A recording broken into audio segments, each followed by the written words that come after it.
Hello friends, कैसे हो आप लोग। होप सो अच्छे ही होगे। दोस्तों, आज का ये सेशन मैं क्लास 9th के लिए लेने जा रहा हूँ और इस सेशन में हम देखेंगे टॉपिक मोशन को। ऑलरेडी मैंने इसके कुछ क्लासेस लिए हुए हैं, तो हमने पिछले लास्ट लेक्चर में जहाँ पर इसे ख़त्म किया था हम आज उसे वहीं से रिज्यूम करते हैं। तो चलिए इस लेक्चर को हम स्टार्ट करते हैं। दोस्तों, आज के इस सेशन का हमारा पहला टॉपिक है एवरेज स्पीड।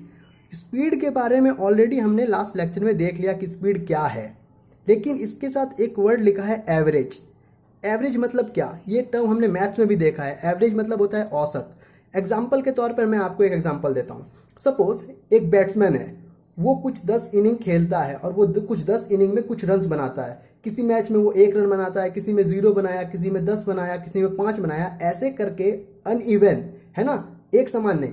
या एक समान में तो कोई दिक्कत नहीं, किसी इनिंग में 5 बनाया तो किसी और इनिंग में 5, ऐसा कोई दिक्कत नहीं है। सपोज इसने कुछ रन बनाया है टोटल 10 इनिंग में, है ना, 0, 5, 1, 2 ऐसे करके टोटल 10 इनिंग में रन बना लिए।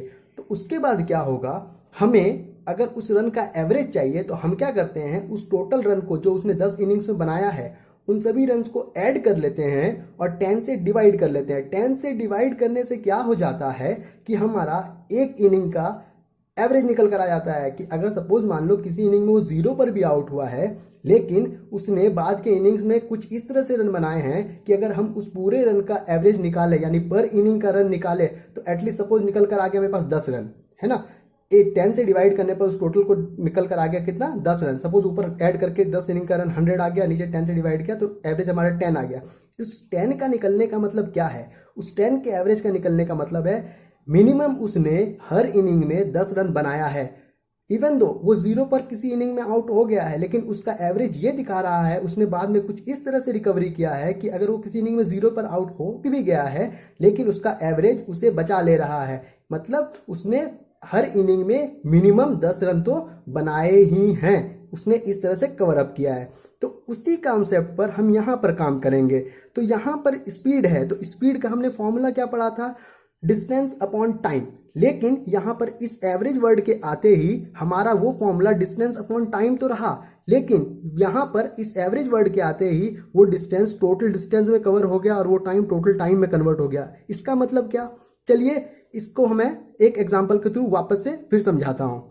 देखिए सपोज मान लीजिए कोई इंसान, ये मान लो कोई इंसान है, ये कोई जर्नी कर रहा है। उस जर्नी के दौरान वो T1 टाइम में S1 डिस्टेंस कवर कर रहा है, T2 टाइम में S2 डिस्टेंस कर रहा है, T3 टाइम में S3 डिस्टेंस कवर कर रहा है। यहाँ लिखा है रेस्पेक्टिवली। रेस्पेक्टिवली लिखते ही क्या हो गया, ये जो गिवन ऑर्डर है ये एज इट इज टाइम को फॉलो करेगा। मतलब जो S1 है वो T1 हो जाएगा, S2 T2 हो जाएगा, S3 T3 हो जाएगा। अगर रेस्पेक्टिवली नहीं लिखा रहता तो हम किसी भी ऑर्डर में ले सकते थे, लेकिन यहाँ हमें अभी रेस्ट्रिक्ट कर दिया है कि जो गिवन ऑर्डर है एज इट इज टाइम का भी वही ऑर्डर रहेगा। तो चलिए ठीक है।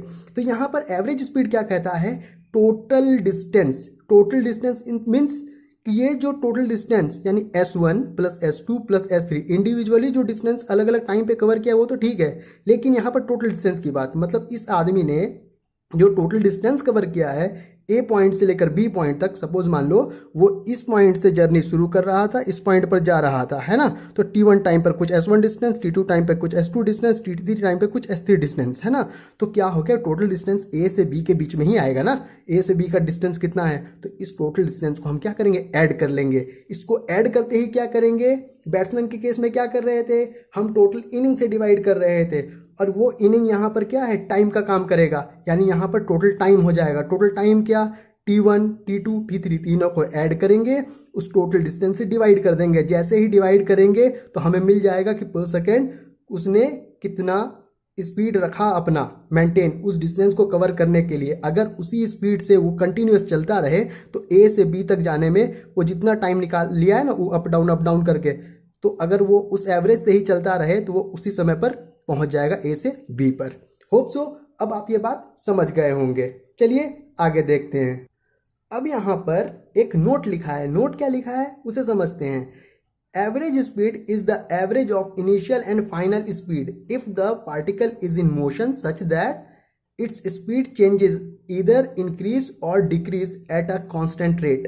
भैया ये क्या कहना चाह रहा है, ये कहना ये चाह रहा है, सपोज मान लो कि एक आदमी मूव कर रहा है, तो वो क्या कर रहा है, अपनी स्पीड को कुछ इस तरह से वेरी कर रहा है कि वो जब भी स्पीड इंक्रीज कर रहा है, जो पहले वाला स्पीड था उसके कंपैरिजन में जो स्पीड बढ़ा वो क्या है, निरंतर कांस्टेंट रह रहा है। मतलब सपोज मान लो एक आदमी चल रहा था, पहले 1 मीटर पर सेकंड की स्पीड से चला, ठीक है, उसके बाद क्या कर रहा है, ये 2 मीटर पर सेकंड की स्पीड से चल रहा है, उसके बाद ये 3 मीटर पर सेकंड की स्पीड से चल रहा है। अब ध्यान दो, 1 2 3 ये ऐसे बढ़ता तो जा रहा है, लेकिन यहां पर जो चेंज कर रहा है इसका चेंज स्पीड का कांस्टेंट है, मतलब रेट कांस्टेंट है।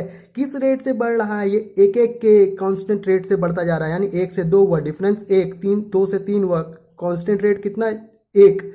समझो बात। तो वो क्या कह रहा है, अगर इस तरह से रेट कांस्टेंट रहा तो हमारा एवरेज निकालने का जो तरीका होगा वो क्या होगा, फाइनल स्पीड और इनिशियल स्पीड को ऐड करके 2 से डिवाइड कर दो। सपोज मान लो यहां पर हमने जो चेंज किया 1 2 3 है ना, और सपोज मान लो चौथा स्पीड में ले लेता हूं 4 मीटर पर सेकेंड। अब इन चारों के बीच मुझे एवरेज निकालना, तो एवरेज निकालने का जो नॉर्मल तरीका वो क्या है, टोटल को ऐड कर दो, 1 2 3 4 है ना, इन सभी को ऐड करो और 4 से डिवाइड करो, यही है ना, 1 2 3 4 ऐड करो और 4 से डिवाइड करो, तो यानी टोटल बाय टोटल, यानी total distance by total time, पर सेकंड के स्पीड से कवर कर रहा है डिस्टेंस पर सेकंड, 1 मीटर पर सेकंड, 2 मीटर पर सेकंड, 3, यानी पर सेकंड पर सेकंड पर सेकंड कितनी बार, 1 2 3 4 4 बार। डिस्टेंस कितना कवर किया, 1 मीटर 2 मीटर 3 मीटर 4 मीटर, सबको ऐड करो डिवाइडेड बाय 4 सेकंड से डिवाइड करो, तो हमारा एवरेज स्पीड निकल जाएगा। लेकिन वो बोल रहा है हमें ऐसा करना नहीं है। अगर यहाँ हमारा रेट कांस्टेंट है, जो चेंज है हमारा कांस्टेंट है, एक एक एक का ही चेंज है, कोई भी हो सकता है चेंज, ऐसा नहीं यहाँ 2 का भी चेंज हो सकता है, लेकिन वो जो चेंज होना चाहिए हर में 2 2 का ही होना चाहिए, लेकिन यहाँ पर क्या है, एक एक का है, कोई दिक्कत नहीं है। तो यहाँ पर हमें क्या करना है, तो हमारा जो इनिशियल स्पीड है ना वो क्या है, स्टार्टिंग स्पीड, इनिशियल मतलब स्टार्टिंग स्पीड क्या है, 1 मीटर, और हमारा इस केस में फाइनल स्पीड क्या है, फाइनल क्या है, 4 मीटर पर सेकेंड, यही है ना। तो हमें क्या करना होगा, एवरेज निकालने के लिए हमें करना होगा फाइनल यानी 4 प्लस इनिशियल मतलब 1 डिवाइडेड बाय 2। समझे बात, 4 + 1 हाउ मच, 4 + 1 होता है भैया अपना 5 डिवाइडेड बाय 2, इसका मतलब 5 डिवाइडेड बाय 2 मतलब 2.5। समझ में आ गई बात। अगर आपको लग रहा है कि डाउट ये 2.5 नहीं है, थोड़ा कुछ चेंज भी हो सकता है, चलो हम इसको भी कर कर देख लेते हैं, क्या पता ये फॉर्मूला सही है या नहीं। चलो ठीक है, 2 + 1 3, 3 + 3 6, 6 + 4 10, 10 डिवाइडेड बाय 4, चलो कर कर देखते हैं 10 डिवाइडेड 4 कितना होता है। तो हम क्या लिख लेंगे यहाँ पर, 10 डिवाइडेड बाय 4। अच्छा अब जरा ध्यान दो, 10 डिवाइडेड बाय 4 है ना, 10 और 4 को किससे काट सकते हैं, इन दोनों के बीच का कॉमन नंबर क्या है, 2 है। 2 से 10 कितने बारी कट जाएगा, 5 बारी, और 4 कितने बारी कट जाएगा, 2 बारी, यानी 5/2। यहां भी तो भैया अपना 5/2 ही था, बात तो सेम ही रह गया। इसीलिए ये कह रहा है अगर रेट कांस्टेंट रहा तो उस केस में क्या करना होगा, एवरेज स्पीड निकालने के लिए इनिशियल प्लस फाइनल कर लो डिवाइडेड बाय 2 कर लो, क्योंकि हम 2 ही स्पीड ले रहे हैं ना, पहला और आखिरी, और 2 से ही डिवाइड करेंगे, जितना लेंगे नंबर में उतने से ही डिवाइड करेंगे। यहाँ पर हमने 4 लिया तो पर सेकंड के रेट से देखो 1 2 3 4, 4 है तो हमने 4 से डिवाइड किया तो 10/4, तब भी उतना ही आ गया। होप सो अब आपका डाउट जो है क्लियर हो गया होगा। चलिए दूसरा पॉइंट देखते हैं। अब यहाँ पर जो अगला पॉइंट है वो है यूनिफॉर्म स्पीड। स्पीड तो पढ़ लिया लेकिन उसके साथ यूनिफॉर्म है, ऑलरेडी मैं आपको यूनिफॉर्म मोशन समझा चुका हूं। अगर आपको यूनिफॉर्म मोशन समझ में आ गया है तो ये पॉइंट एज इट इज वैसा ही है। क्या है, if the particle covers equal distance in equal interval of time, है ना। स्पीड क्या होता है, डिस्टेंस अपॉन टाइम, यानी हर टाइम इंटरवल पर जितना टाइम पर सेकंड 1 2 3 4 यानी 1 और 2 के बीच में, सपोज मान लो आपको मैं एग्जांपल लेकर बता देता हूं, मान लो ये एक लाइन है, एक आदमी यहां से चलना शुरू किया, ठीक है, यानी यहाँ पे 0 सेकंड था, यहाँ पर 1 सेकंड हो गया, यहाँ पर 2 सेकंड हो गया, यहाँ पर 3 सेकंड हो गया और यहाँ पर 4 सेकंड हो गया। सपोज इतना ही मानो अभी, ठीक है, लंबा लेने से फायदा नहीं है अपने को। अब समझो अगर 0 से 1 के बीच में उसने x डिस्टेंस कवर किया था तो 1 से 2 के बीच में भी अगर वो x डिस्टेंस कर रहा है, 2 से 3 के बीच में भी x डिस्टेंस कर रहा है, 3 से 4 के बीच में भी x डिस्टेंस कर रहा है। अब ध्यान से समझो, टाइम का चेंज देखो, 0 से 1 1 का चेंज, 1 से 2 का चेंज, 1 का चेंज, 2 से 3 1 का चेंज, 3 से 4 1 का चेंज, यानी पर सेकंड का बात हो रहा है, यानी पर सेकंड चेंज हो रहा है टाइम, यानी पर सेकंड जो उसका डिस्टेंस कवर हो रहा है वो x हो रहा है यहाँ पहले बार में, दूसरे बार में भी x ही हो रहा है, तीसरे बार में भी x हो रहा है, चौथे बार में भी x। मतलब उसका जो टाइम इंटरवल है वो जैसे जैसे बढ़ रहा है, यानी इक्वल टाइम इंटरवल होने हो चाहिए, ठीक है ना। यहाँ भी एक है, यहाँ भी एक गैप, यहाँ भी एक गैप, यहाँ, यानी इक्वल टाइम इंटरवल में देखो आप ये इक्वल डिस्टेंस ही तो कवर किया है। अगर ऐसा कंडीशन हमें दिख गया तो वो कंडीशन हो जाएगा किसका, यूनिफॉर्म स्पीड का। होप सो आपका ये डाउट क्लियर हो गया होगा। अब यहाँ पर जो हमारा अगला पॉइंट है वो है वेरिएबल स्पीड। ऑलरेडी मैं आपको ये समझा चुका हूँ कि वेरिएबल मोशन क्या है, मतलब non uniform motion. Variable speed कहने का मतलब क्या है कि इक्वल टाइम इंटरवल में जो डिस्टेंस कवर होना चाहिए वो अब इक्वल ना हो। सपोज मान लो यहाँ पर एक एक का टाइम इंटरवल था ना, यहाँ पर हम क्या कर रहे थे, यूनिफॉर्म स्पीड में x x x distance cover कर रहा था, लेकिन वेरिएबल स्पीड के केस में क्या हो जाएगा, टाइम इंटरवल तो सेम रहेगा, एक एक एक का गैप रहेगा, लेकिन यहाँ पर पहले में अगर एक्स किया है, दूसरे में वाई कर लेगा, तीसरे में जेड कर लेगा, चौथे में डब्ल्यू कर लेगा, कुछ भी कर लेगा, हाँ। लेकिन ये डिस्टेंस कवर जो है इक्वल इंटरवल ऑफ टाइम पर क्या होना चाहिए, सेम नहीं होना चाहिए। और हमारा स्पीड क्या होता है, डिस्टेंस अपॉन टाइम। जब डिस्टेंस ही अलग अलग हो गया, टाइम पर सेकंड का इंटरवल चल रहा है, मतलब उसकी स्पीड क्या हो जाएगी, वेरी कर जाएगी। यहाँ पर x मीटर पर सेकंड हो जाएगा, यहाँ पर y मीटर पर सेकंड हो जाएगा, यहाँ z मीटर पर सेकंड, यहाँ w मीटर पर सेकंड, मतलब स्पीड सेम रहा ही नहीं। इसलिए स्पीड क्या हो गया, हमेशा चेंज होता रहा, तो उसे क्या कहेंगे, वेरिएबल स्पीड। लेकिन यूनिफॉर्म स्पीड के केस में क्या था, पहले बारे में भी x मीटर पर सेकंड था, दूसरे में भी x मीटर पर सेकंड, तीसरे में भी x मीटर पर सेकंड, चौथे में भी x मीटर पर सेकंड। मतलब यहाँ पर जो स्पीड था यूनिफॉर्म के केस में कंप्लीटली सेम था, लेकिन यहाँ पर वेरी कर रहा है हर केस में, x y z w, है ना।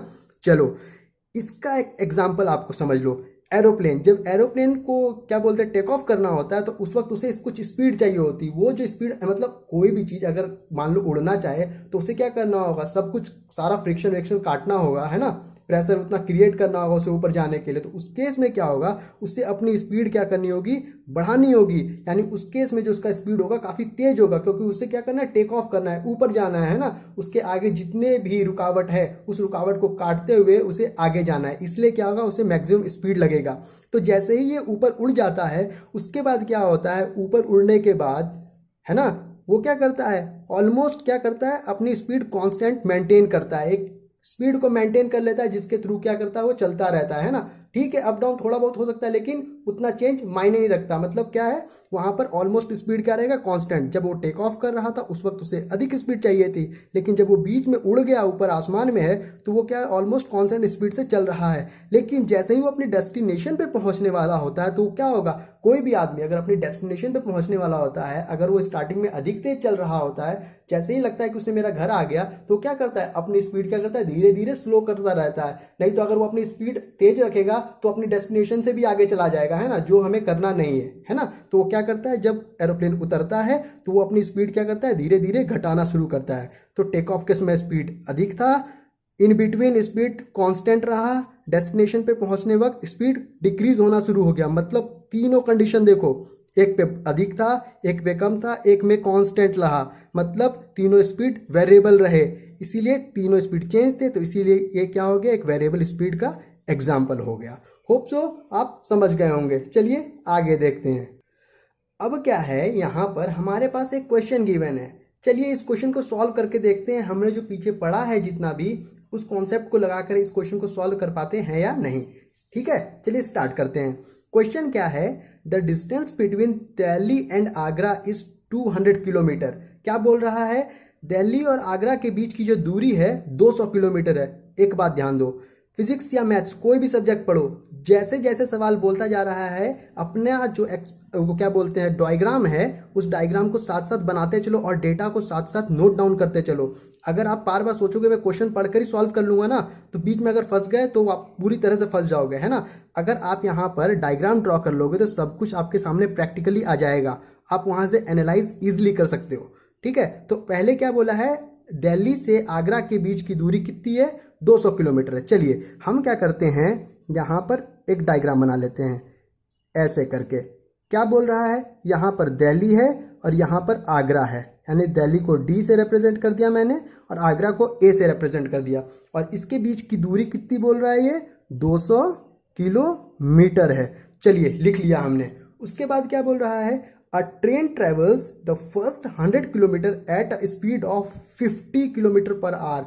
मतलब इस 200 किलोमीटर की दूरी में पहला 100 किलोमीटर का दूरी, मतलब पहला 100 किलोमीटर का दूरी है ना, दिल्ली से आगरा ही जाना है तो पहले 100 किलोमीटर की दूरी जो है कितने की स्पीड से तय किया है, 50 किलोमीटर पर आवर की स्पीड से। तो यहाँ पर कितना स्पीड है, 50 किलोमीटर पर आवर की स्पीड है पहले 100 किलोमीटर के लिए। चलिए ठीक बात है। अब क्या बोल रहा है, how fast must the train travel the next 100 kilometre. यानी 100 किलोमीटर तो चल गया, 200 में से रिमेनिंग कितना बच गया अपने पास, 100 किलोमीटर। चलिए यहाँ पर लिख लिया हमने 100 किलोमीटर। अब बोल रहा है ये रिमेनिंग 100 किलोमीटर क्या है, देखिए यहाँ पर, how fast must the train travel the next 100 kilometre so as to average इतना kilometre per hour for the whole journey. अब ये क्या बोल रहा है कि इस जगह पर ये इस 100 किलोमीटर को कितने स्पीड से चले कि जो इसका through out the journey 200 kilometre में चलने का जो एवरेज स्पीड है वो मेंटेन हो जाए 70 किलोमीटर पर आवर। तो हमें क्या करना है, यहाँ पर इस 100 किलोमीटर के लिए हमें क्या निकालना है, स्पीड। और हम मान लेते हैं ये स्पीड कितना है, x है। कितना, x kilometre per our. Hope so आप इस क्वेश्चन को इतना समझ गए होगे। चलिए अब देखते हैं इस क्वेश्चन को हम सॉल्व करेंगे कैसे। अब मेरी बात ध्यान से सुनो। हमें पता है कि स्पीड बराबर कितना होता है, स्पीड बराबर होता है डिस्टेंस अपॉन टाइम। इतना ही होता है ना, स्पीड बराबर कितना होता है, डिस्टेंस अपॉन टाइम। अब ध्यान से देखो, यहाँ पर डिस्टेंस को मेंशन किया हुआ है पहले बारे में 200 किलोमीटर, 100 किलोमीटर, 100 किलोमीटर, है ना। चलो ठीक बात है। स्पीड को मेंशन किया हुआ है 50 किलोमीटर पर आवर, यहाँ कुछ x किलोमीटर पर आवर निकालना है, और होल जर्नी के लिए कितना है, 70 किलोमीटर पर आवर मेंशन किया हुआ है। लेकिन यहाँ पर जो टर्म मेंशन नहीं किया है वो टर्म क्या है, वो टर्म है ये टाइम। इसका मतलब, अब जो बोल रहा हूँ ध्यान से सुनो, स्पीड डिस्टेंस टाइम के क्वेश्चन को सॉल्व करते वक्त सबसे पहले क्वेश्चन में ये देख लेना कि आखिर कौन कौन सा डेटा गिवन है। जो डेटा गिवन है ठीक है, और बाकी जो इस डेटा के बारे में वो बात नहीं कर रहा है, इसका मतलब वो ये मान के चल रहा है कि वो डेटा क्या है, कांस्टेंट है थ्रू आउट द जर्नी।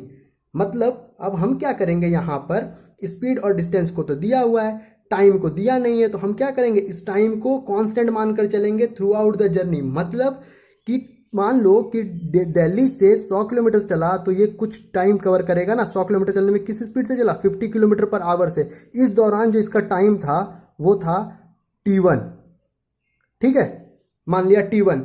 अब क्या है, अगले 100 किलोमीटर को चलने के लिए जो हमें स्पीड निकालना है x किलोमीटर पर आवर, इस दौरान जो टाइम लगेगा वो क्या होगा, t2 मान लिया हमने। चलिए t2 मान लिया।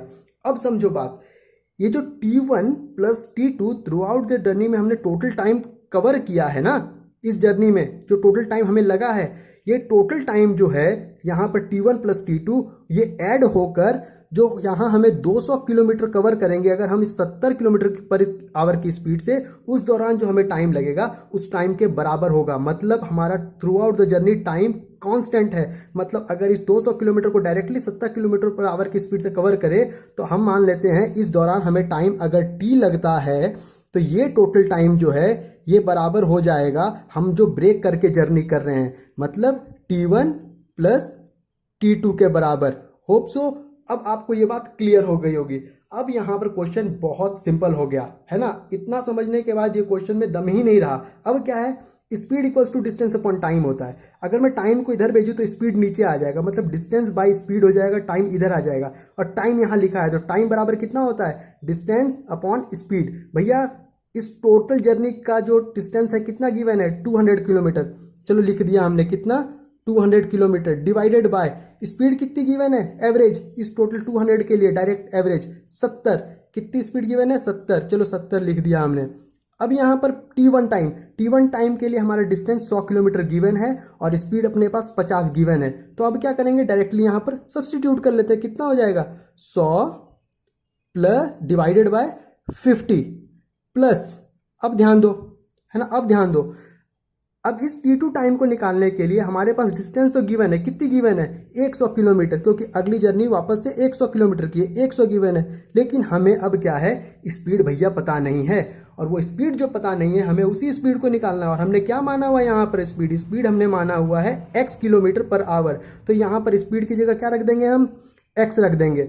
अब क्या करना है, हमें खाली से सिंप्लीफाई करना है और इस x की वैल्यू को कैलकुलेट कर लेना है, वही हमारा आंसर होगा किलोमीटर पर आवर में। चलिए देखते हैं, इस जीरो से इस जीरो को कैंसिल किया, 50 से 100 2 टाइम्स, तो कितना बच गया यहाँ पर 20/7 इक्वल टू 2 + 100/x। इतनी बात आपको समझ में आ गई होगी। चलिए हम क्या करते हैं, ये जो हमारा x निकालना है, इस x को एक साइड रखते हैं और जो कांस्टेंट है उसको दूसरी तरफ भेज देते हैं। तो कितना हो जाएगा यहाँ पर हो जाएगा 100/x इक्वल टू 20/7, और ये 2 यहाँ पॉजिटिव था, इक्वल टू उस तरफ जाएगा तो नेगेटिव बन जाएगा, यानी -2।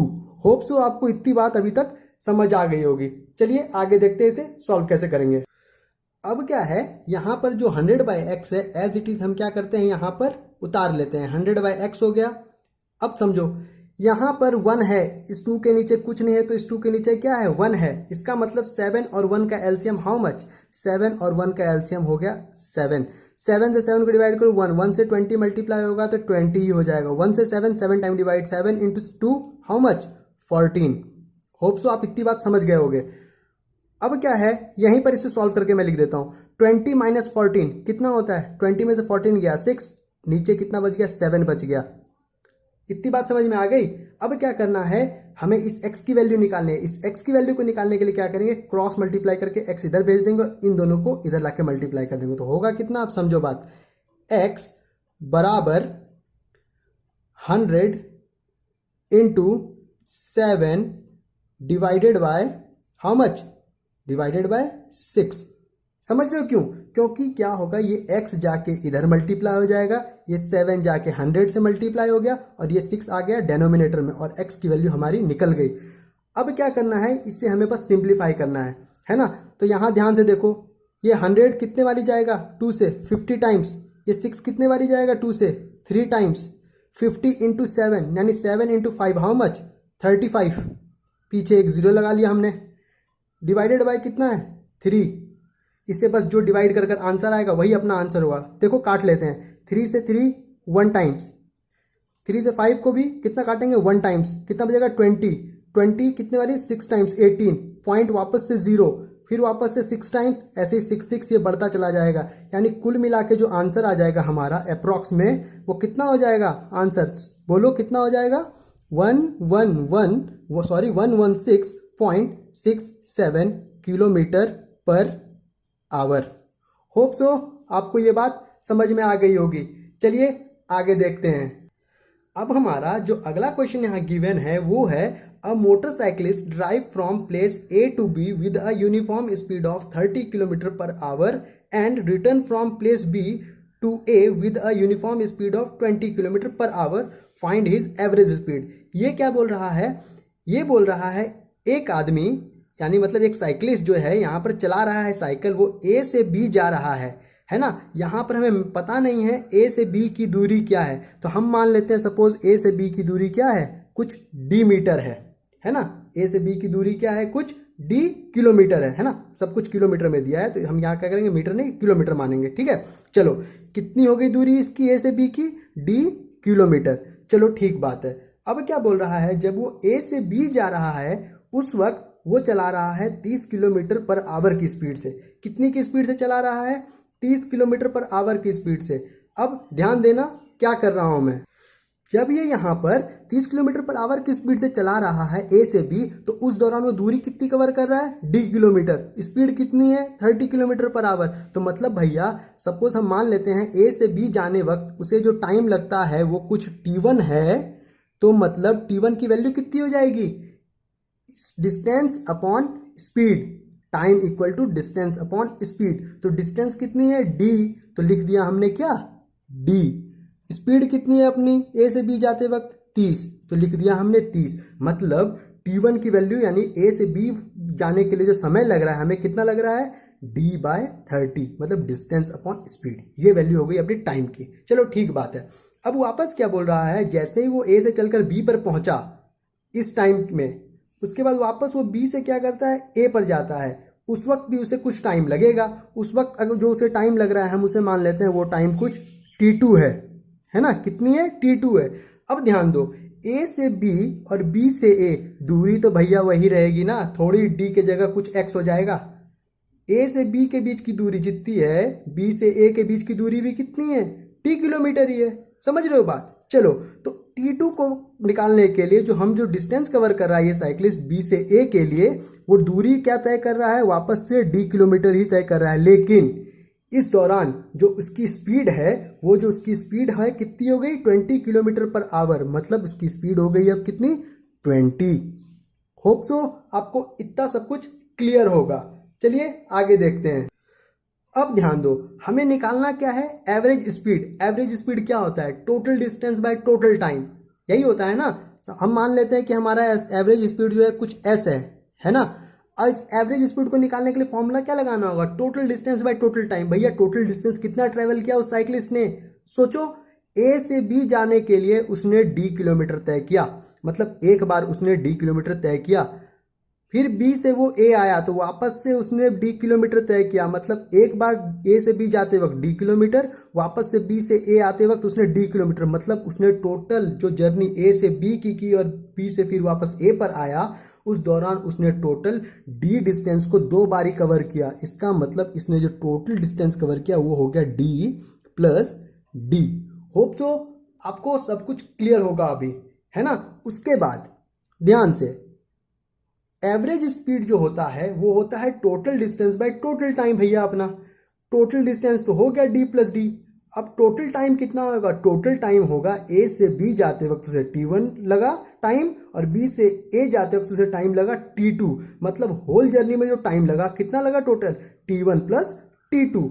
चलो, तो हमारा t1 का वैल्यू कितना दिया हुआ है, d/30 लिख देंगे यहाँ पर, d/30 प्लस T2 कितना लगा, B से A जाने के लिए कितना लगा, d/20 लिख दिया हमने क्या यहाँ पर, d/20।